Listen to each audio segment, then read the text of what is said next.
नमस्कार और आज की इस खास चर्चा में आप सबका स्वागत है। आज हम बात कर रहे हैं गुजरात के इतिहास के एक अहम हिस्से की, सोलंकी राजवंश। जी हाँ, जिन्हें चालुक्य राजपूत भी कहा जाता है। बहुत ही महत्वपूर्ण वंश रहा है ये। बिल्कुल, हमारे पास जो जानकारी है वो सब ऐतिहासिक लेखों, शिलालेखों और जो इमारतें उन्होंने बनाई उनके अध्ययन पर आधारित है। हाँ, और ये स्रोत बताते हैं कि कैसे उन्होंने करीब 300 साल राज किया, क्या गजब की चीजें बनाई, उनका शासन, उनके निर्माण। और उनका कल्चर पर कितना गहरा असर रहा। तो आज हम यही समझने की कोशिश करेंगे कि ये वंश कैसे उभरा, उनकी वो कमाल की वास्तुकला, खासकर मोढेरा का सूर्य मंदिर। और रानी की वाव, उसको कैसे भूल सकते हैं, वो तो अद्भुत है। हाँ, रानी की वाव और उनकी विरासत आज भी क्यों मायने रखती है, यही हमारा मकसद है आज। बिल्कुल। अच्छा, शुरुआत के लिए बस सोचिए, एक ऐसा मंदिर जहां कुछ खास दिनों पर उगते सूरज की पहली किरण सीधे गर्भगृह में मूर्ति को रोशन करे। क्या कमाल का मेल होगा आर्किटेक्चर और एस्ट्रोनॉमी का। बिल्कुल।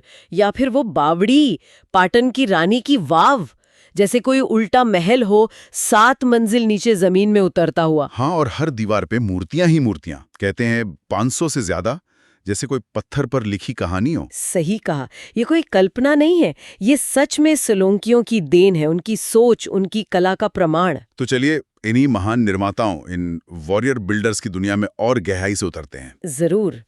तो सोलंकी, या जैसा आपने कहा चालुक्य, ये मध्यकालीन पश्चिमी भारत के मतलब गुजरात और आसपास के इलाकों के सबसे शक्तिशाली और सांस्कृतिक रूप से धनी राजपूत वंशों में से थे। इनका समय कब से कब तक माना जाता है? इनका मुख्य शासनकाल आप कह सकते हैं 10वीं सदी के मध्य से शुरू होकर 13वीं सदी के आखिर तक चला।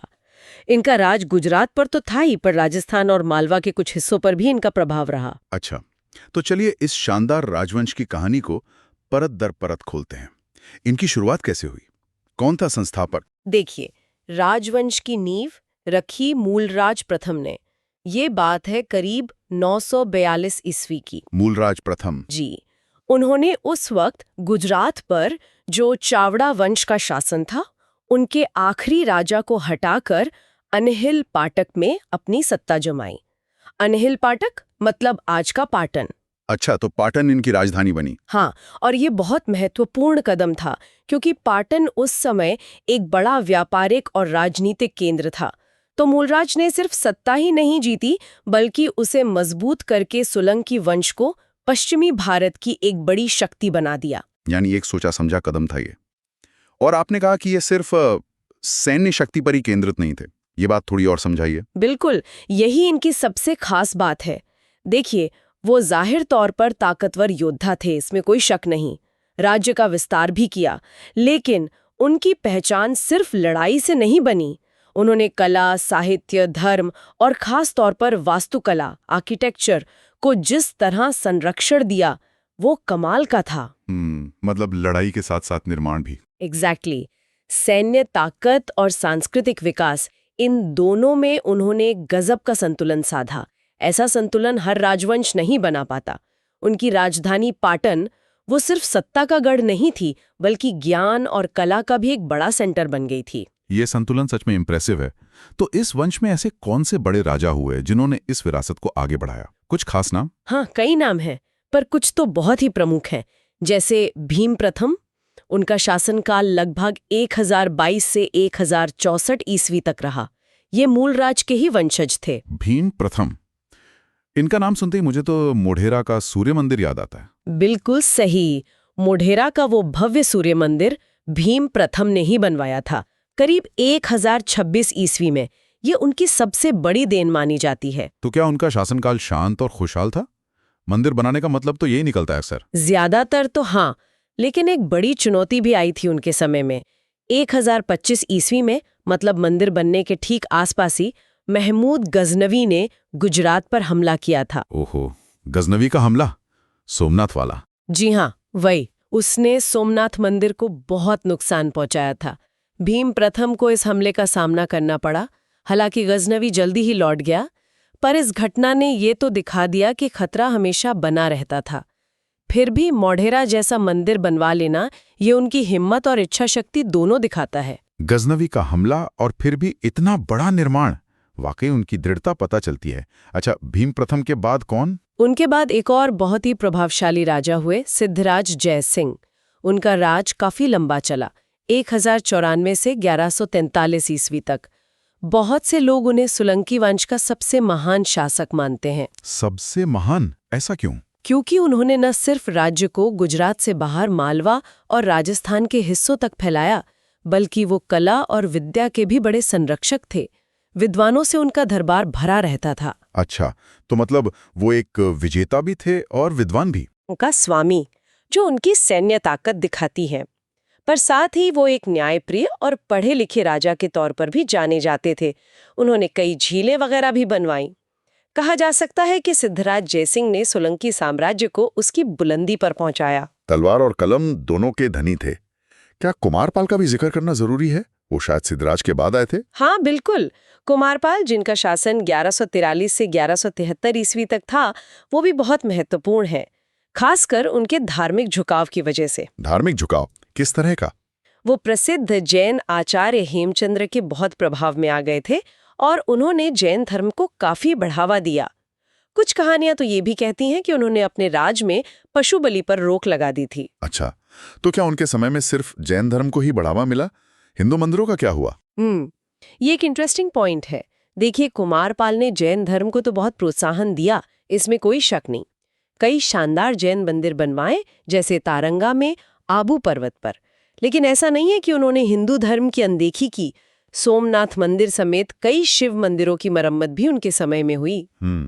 तो यहाँ ये समझना होगा कि राजा लोग अक्सर अपनी निजी आस्था रखते हुए भी राज्य चलाने के लिए अलग अलग धर्मों को साथ लेके चलते थे। हेमचंद्र का असर जरूर गहरा था, पर कुमारपाल ने एक तरह का संतुलन बनाए रखा। मतलब वही बात फिर से आ गई, संतुलन। जी हाँ, ये दिखाता है कि कैसे ये शासक लड़ाई और राजकाज के साथ साथ कला, साहित्य और अलग अलग धार्मिक परंपराओं को भी साथ लेकर चल रहे थे।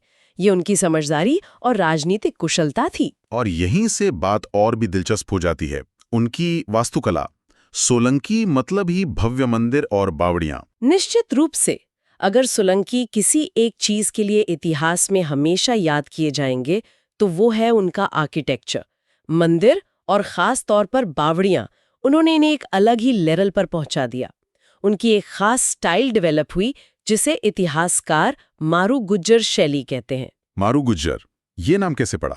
ये नाम इसलिए पड़ा क्योंकि ये स्टाइल मुख्य रूप से मरुदेश यानी मारवाड़, राजस्थान का हिस्सा, और गुजरातरा यानी गुजरात, इन इलाकों में पनपी और फली फूली। अच्छा, तो इस मारू गुज्जर स्टाइल की खास पहचान क्या है? कैसे पहचाने इसे? देखिए, इसकी कई पहचानें हैं। एक तो बलुआ पत्थर का बहुत इस्तेमाल होता है। मंदिरों में ऊंचे शिखर होते हैं, बाहरी दीवारों पर बहुत बारीक नक्काशी होती है, और खासकर खंभों पर और छतों के अंदरूनी हिस्सों में, जिन्हें वितान कहते हैं, कमाल का काम देखने को मिलता है। नक्काशी। हाँ, बहुत ही बारीक नक्काशी और मूर्तियां, देवी देवता, अप्सराएं, संगीतकार, ज्यामितीय डिजाइन, सब कुछ मिलेगा। मंदिरों का प्लान भी बड़ा होता है। गर्भगृह के आगे एक या ज्यादा मंडप यानी हॉल होते हैं। चलिए, अब उनके मास्टरपीस मोढेरा के सूर्य मंदिर पर आते हैं। भीम प्रथम 1026 ईस्वी।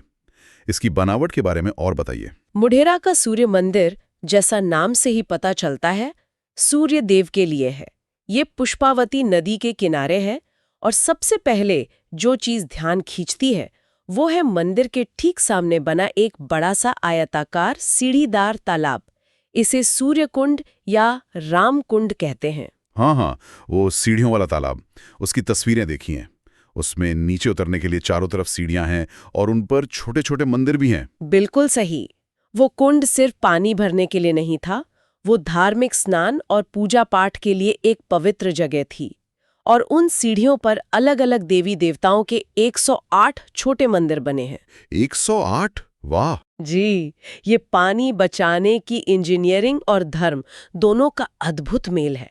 सोचिए, सुबह सुबह भक्त वहां नहाकर पूजा करते होंगे, क्या नजारा रहता होगा। कमाल है। कुंड के बाद फिर मंदिर की मुख्य इमारत आती है। हाँ, कुंड से ऊपर चढ़कर आप आते हैं सभा मंडप या नृत्य मंडप में। ये खुला हुआ हॉल है, खंभों पर टिका हुआ। शायद यहाँ धार्मिक सभाएं होती होंगी या नाच गाने के कार्यक्रम। अच्छा। कहते हैं इसके 52 खंबे साल के 52 हफ्तों के प्रतीक हैं और इन खंभों पर छत पर रामायण, महाभारत, कृष्ण लीला इनके सीन इतनी बारीकी से उकेरे गए हैं, कारीगरी का बेहतरीन नमूना है ये। और फिर मुख्य मंदिर, गर्भगृह। सभा मंडप के पीछे है मुख्य मंदिर। इसमें एक बंद हॉल है जिसे गूढ़ मंडप कहते हैं और फिर आता है गर्भगृह। गर्भगृह में ही मुख्य मूर्ति रखी जाती थी। अब तो वो खाली है, मूर्ति शायद हमलों में टूट गई या हटा दी गई। पर इसकी सबसे बड़ी खूबी जिसका हमने शुरू में जिक्र किया था, बिल्कुल, वो है इसका पूरब की तरफ होना और इसकी एस्ट्रोनॉमिकल सेटिंग। विषुव के दिनों में यानी इक्विनॉक्स पर जब दिन और रात बराबर होते हैं, 21 मार्च और 30 सितंबर के आसपास, बिल्कुल उन दिनों उगते सूरज की पहली किरणें सभा मंडप के दरवाजों से होकर सीधी गर्भगृह में पहुंचती थीं और मुख्य मूर्ति को रोशन करती थीं। ये आर्किटेक्चर, इंजीनियरिंग और एस्ट्रोनॉमी के ज्ञान का क्या गजब का सबूत है। ये तो सचमुच अविश्वसनीय है। आज ये मंदिर ठीक-ठाक हालत में है? हाँ, बहुत अच्छी तरह से रखा गया है। आर्कियोलॉजिकल सर्वे ऑफ इंडिया इसकी देखभाल करता है। पूजा तो नहीं होती क्योंकि मूर्ति नहीं है, पर ये भारत के सबसे शानदार और सुरक्षित प्राचीन स्मारकों में से एक है। हजारों लोग हर साल इसे देखने आते हैं। मोढेरा तो वाकई कमाल है। अब दूसरे अजूबे पे आते हैं, पाटन की रानी की वाव। ये क्या है? किसने बनवाया? क्यों बनवाया? रानी की वाव मतलब रानी की बावड़ी, ये पाटन में है, सरस्वती नदी के पास। इसे 11वीं सदी में रानी उदयमती ने बनवाया था। वो राजा भीम प्रथम की पत्नी थी। अच्छा, भीम प्रथम की याद में? जी हाँ, शायद उनकी मृत्यु के बाद उनकी याद में बनवाया गया। ये एक बावड़ी है, मतलब सीढ़ीदार कुआं, लेकिन ये दुनिया की किसी भी बावड़ी से कहीं ज्यादा बड़ी, गहरी और कलात्मक है, एकदम अनोखी। और इसीलिए यूनेस्को ने इसे वर्ल्ड हेरिटेज साइट का दर्जा दिया है। जी हाँ, 2014 में। ये इसके अनोखेपन और महत्व को दिखाता है। इसकी सबसे बड़ी खासियत है इसका साइज, इसका स्ट्रक्चर जो एक उल्टे मंदिर जैसा लगता है, और इसकी दीवारों पर बनी मूर्तियां। ये जमीन के नीचे 7 मंजिलों तक जाती है। 7 मंजिल नीचे? हाँ, और जैसे जैसे आप नीचे उतरते हैं ये और चौड़ी होती जाती है। हर लेवल पर गलियारे हैं, मंडप हैं, खंबे हैं। और मूर्तियां, आपने कहा था 500 से ज्यादा। ये तो जैसे जमीन के नीचे कोई आर्ट गैलरी हो। किन किन की मूर्तियां हैं? बिल्कुल, ये एक आर्ट गैलरी ही है। दीवारों पर, खंभों पर, छज्जों पर 500 से ज्यादा बड़ी और हजारों छोटी मूर्तियां हैं। इनमें सबसे ज्यादा भगवान विष्णु के 10 अवतारों का चित्रण है। मत्स्य, कूर्म, वराह, नरसिंह, सारे 10 अवतार। वाह। फिर महिषासुरमर्दिनी है, गणेश, शिव पार्वती, नागकन्याएं, योगिनियां और खास तौर पर अप्सराएं, जिन्हें 16 श्रृंगार करते हुए दिखाया गया है। बहुत खूबसूरत है वो। ये मूर्तियां उस समय के समाज, कपड़ों, गहनों की भी झलक देती हैं। अगर हम इसे बड़े नजरिए से देखें तो रानी की वाव सिर्फ पानी निकालने की जगह नहीं थी, ये शायद लोगों के मिलने जुलने की जगह भी रही होगी। और सबसे बढ़कर ये पानी की अहमियत बताने वाला एक आध्यात्मिक और कलात्मक स्मारक है। ये इंजीनियरिंग का कमाल है कि कैसे उन्होंने जमीन के नीचे इतनी गहरी और मजबूत इमारत बनाई, और कला का शिखर है कि कैसे उसे मूर्तियों से भर दिया। ये दिखाता है कि कैसे पानी जैसी बुनियादी जरूरत को भी कला, खूबसूरती और आध्यात्मिकता से जोड़ा गया था। ये तो अद्भुत है। पर सोलंकी राजाओं ने सिर्फ यही 2 विश्व प्रसिद्ध स्मारक तो नहीं बनवाए होंगे, और भी कुछ बनवाया उन्होंने? हाँ, बिल्कुल।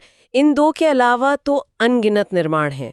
पूरे गुजरात और राजस्थान में जहां जहां उनका राज था, कई मंदिर और बावड़ियां बनवाई। जैसे माउंट आबू पर दिलवाड़ा के जैन मंदिर हैं। हाँ, वो तो संगमरमर के काम के लिए बहुत मशहूर हैं। जी, उनमें से कुछ मंदिर सोलंकी राजाओं के मंत्रियों जैसे विमल शाह और वस्तुपाल तेजपाल ने बनवाए थे। ये भी मारू गुर्जर स्टाइल के बेहतरीन उदाहरण हैं। फिर तरंगा हिल पर अजित नाथ का जैन मंदिर है, वो कुमारपाल के समय का है। और जैसा हमने पहले कहा, गजनवी के हमले के बाद सोमनाथ मंदिर को भी भीम प्रथम और बाद के सोलंकी राजाओं ने फिर से बनवाया। आज भी गुजरात में कई छोटे बड़े मंदिर और बावड़ियां उस दौर की याद दिलाते हैं। वास्तुकला के अलावा आपने सिद्धराज जयसिंह और कुमारपाल के समय साहित्य और ज्ञान की बात की थी। उसमें क्या योगदान था इनका? सोलंकी राजाओं ने साहित्य को भी बहुत बढ़ावा दिया। उनके दरबार में संस्कृत और प्राकृत के बड़े बड़े विद्वान रहते थे। और उस युग के सबसे बड़े विद्वान थे आचार्य हेमचंद्र। हाँ, हेमचंद्र का नाम तो कुमारपाल के साथ जुड़ा है। जी, उन्हें कलिकाल सर्वज्ञ यानी कलयुग के सब कुछ जानने वाले की उपाधि मिली थी। वो कुमारपाल के गुरु भी थे और सलाहकार भी। उन्होंने ग्रामर, फिलॉसफी, पोएट्री, हिस्ट्री सब पर बहुत महत्वपूर्ण किताबें लिखी, जैसे सिद्ध हेम शब्दानुशासन जो ग्रामर पर है, त्रिषष्टि शलाका पुरुष चरित जिसमें 63 महान जैन पुरुषों की कहानियां हैं, और कुमारपाल चरित। इन किताबों से हमें उस समय के समाज, धर्म और इतिहास के बारे में बहुत कुछ पता चलता है। हेमचंद्र जैसे विद्वानों से तो गुजरात में ज्ञान का माहौल बना होगा। निश्चित रूप से हेमचंद्र और दूसरे विद्वानों को संरक्षण देने से गुजरात विद्या का एक बड़ा केंद्र बन गया था। व्यापार के रास्तों पर होने और राजनीतिक स्थिरता की वजह से गुजरात वैसे ही अमीर था, लेकिन सोलंकियों के कला और साहित्य प्रेम ने उसे सांस्कृतिक रूप से भी बहुत ऊंचा उठा दिया। पाटन उस समय भारत के सबसे मशहूर शहरों में गिना जाता था। इतना शक्तिशाली, अमीर और सांस्कृतिक रूप से इतना आगे, फिर इस राजवंश का पतन कैसे हो गया? क्या अंदरूनी झगड़े थे या बाहर से हमले हुए? दोनों ही बातें थीं। 13वीं सदी आते आते राजवंश अंदर से कमजोर होने लगा था। गद्दी के लिए लड़ाइयां होने लगीं। जो सामंत थे उनकी ताकत बढ़ने लगी, जिससे राजा की पकड़ ढीली हुई। और इसी समय उत्तर भारत में दिल्ली सल्तनत की ताकत बढ़ रही थी। दिल्ली सल्तनत? हाँ। और गुजरात की अमीरी तो हमेशा से बाहर के हमलावरों को खींचती थी। तो क्या दिल्ली सल्तनत के हमलों ने ही इनका अंत किया? हाँ, काफी हद तक। पहले कुतुबुद्दीन ऐबक के समय हमले हुए, फिर अलाउद्दीन खिलजी के समय में गुजरात पे कई हमले हुए। खिलजी के सेनापतियों उलुग खां और नुसरत खान ने 1299 ईस्वी के आसपास गुजरात पर एक बड़ा हमला किया। अच्छा, उस समय गुजरात पर वाघेला वंश का राज था, जो सोलंकियों के बाद ही आए थे, पर वो भी उसी परंपरा का हिस्सा थे। इस हमले में पाटन को बुरी तरह लूटा गया और गुजरात दिल्ली सल्तनत का हिस्सा बन गया, और इस तरह करीब 350 साल के शानदार राज का अंत हो गया। राजवंश तो खत्म हो गया, लेकिन उनकी बनाई हुई चीजें, उनकी विरासत, वो तो आज भी है। बिल्कुल, यही तो इतिहास की खूबसूरती है। सरकारें आती जाती हैं, राजा बदलते हैं, पर कला, संस्कृति, विचार ये जिंदा रहते हैं। सोलंकी राज भले ही 13वीं शताब्दी में खत्म हो गया, पर उनका आर्किटेक्चर, उनकी सांस्कृतिक विरासत, वो आज भी उनके मंदिरों, बावड़ियों के रूप में हमारे सामने है और हमें इंस्पायर करती है। तो इन सब बातों का निचोड़ क्या निकालें? सोलंकी राजवंश को हम इतिहास में किस तरह याद रखें? उनकी खास पहचान क्या है? उन्हें अक्सर योद्धा निर्माता कहा जाता है, यानी वॉरियर बिल्डर्स, और ये नाम उन पर एकदम फिट बैठता है। वो बहादुर योद्धा और अच्छे शासक थे जिन्होंने एक बड़े इलाके पर राज किया, लेकिन साथ ही वो कला और आर्किटेक्चर के बहुत बड़े संरक्षक भी थे। उन्होंने अपनी ताकत दिखाने के लिए सिर्फ किले और फौज पर ही जोर नहीं दिया, बल्कि संस्कृति और भव्य निर्माण को भी उतना ही महत्व दिया। मोढेरा का सूर्य मंदिर या रानी की वाव ये सिर्फ मंदिर या कुआं नहीं है, ये उनके पॉलिटिकल पावर, उनकी इकोनॉमिक प्रोस्पेरिटी और उनके कल्चरल टेस्ट का एक स्थायी बयान है। और आज के समय में 21वीं सदी में इनकी विरासत का क्या महत्व है? ये स्मारक सिर्फ टूरिस्ट स्पॉट हैं या इनका कोई गहरा मतलब भी है? नहीं, ये सिर्फ टूरिस्ट स्पॉट से कहीं ज्यादा हैं।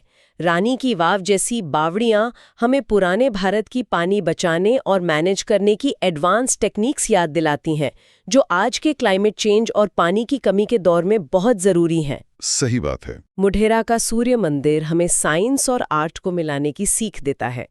ये स्मारक हमें उस जमाने की इंजीनियरिंग, कला, समाज, धर्म, कारीगरों का हुनर, इन सब के बारे में बताते हैं।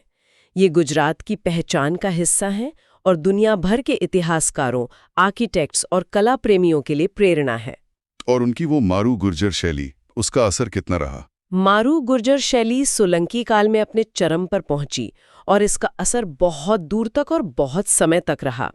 इसने न सिर्फ गुजरात और राजस्थान में सदियों तक मंदिर बनाने के स्टाइल को प्रभावित किया, बल्कि इसके कुछ एलिमेंट हमें सेंट्रल इंडिया और यहाँ तक कि साउथ इंडिया की बाद की स्टाइल्स में भी दिखते हैं। ये भारतीय आर्किटेक्चर के इतिहास की एक बहुत महत्वपूर्ण कड़ी है। संक्षेप में कहें तो सोलंकी राजवंश पश्चिमी भारत का एक ऐसा ताकतवर वंश था जिसने लगभग 3 सदियों तक न सिर्फ राजनीतिक स्थिरता दी, बल्कि कला, साहित्य और खासतौर पर वास्तुकला को बेमिसाल संरक्षण दिया। मोढेरा का सूर्य मंदिर और रानी की वाव जैसी उनकी रचनाएं मारू गुर्जर शैली के शिखर हैं, और उनकी योद्धा निर्माता वाली पहचान और स्थायी विरासत का पक्का सबूत हैं। बिल्कुल सही कहा आपने।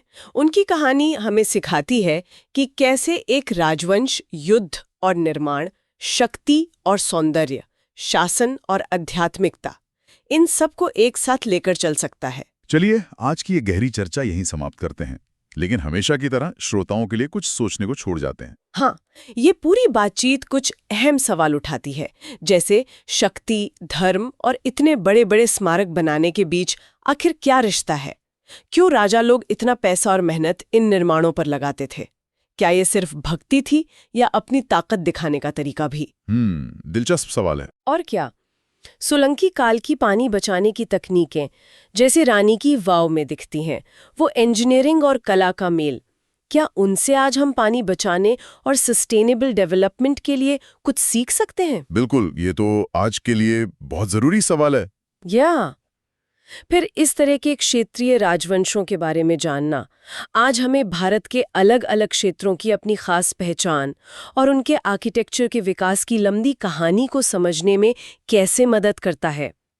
इन सवालों पर सोचना हमें अपने अतीत को बेहतर समझने और शायद भविष्य के लिए कुछ प्रेरणा लेने में मदद कर सकता है।